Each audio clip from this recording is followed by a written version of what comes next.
So speaking of complicated, Sandra and I lived in a world where there was a process, right? If you're going to launch a spacecraft or you're going to launch and recover an airplane, you go through a process. I think it might be interesting for our listeners to kind of hear from you, from start to finish. How does this work? Obviously you're studying the operation that needs to be performed if it's a a deliberate one rather than an emergent one. But walk us through what happens in the operating room. Sure. Well, the team in the operating room consists of a surgeon, an assistant surgeon, a circulating nurse, a scrub nurse or technician, and an anesthesiologist or a certified nurse anesthetist. So that's the team.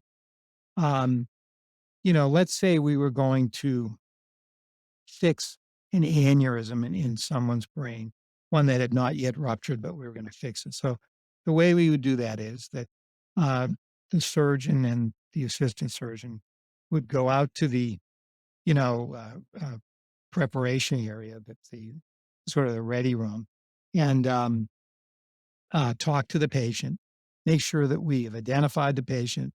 That we know what operation the patient thinks he's going to have done, and we actually then take out a marking pen and write on their skin yes for the site of the surgery, because obviously we're very, very careful about making sure we do the right surgery on the right patient in the right location.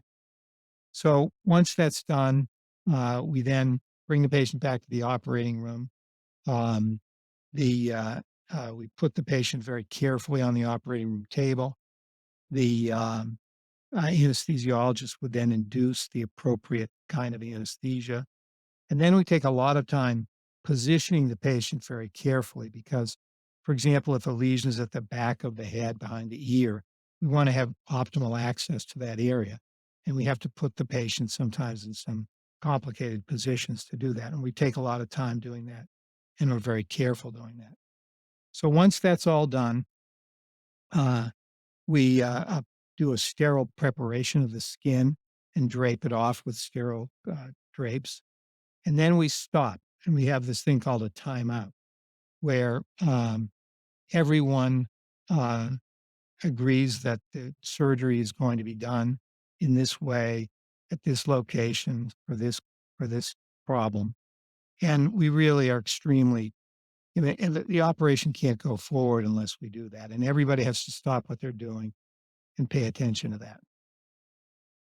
Then uh, the the surgeon will begin the operation by making an incision in the skin.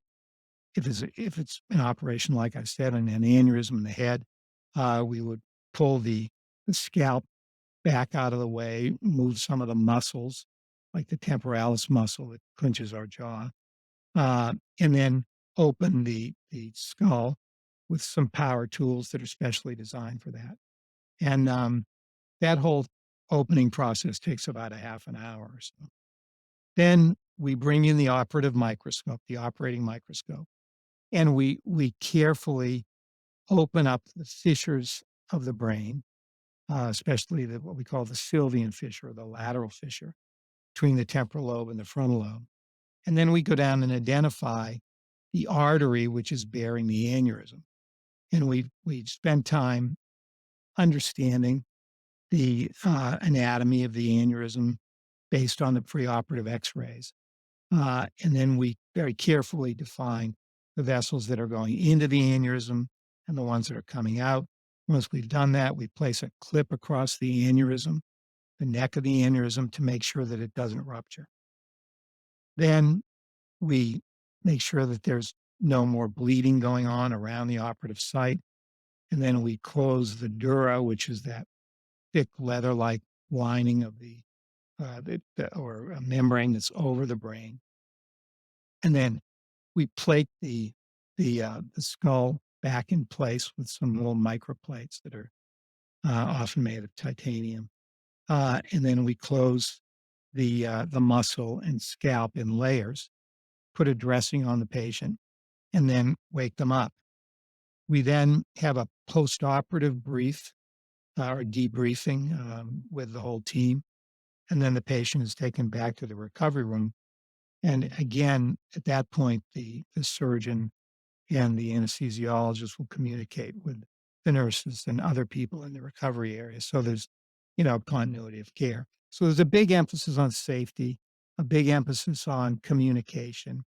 And of course, we've learned that from uh, the aviation community Mhm. um, and, the Navy, Sandy, as we've talked about. And so um, uh, it's much better now than I think it used to be because of this emphasis on safety and clear communication.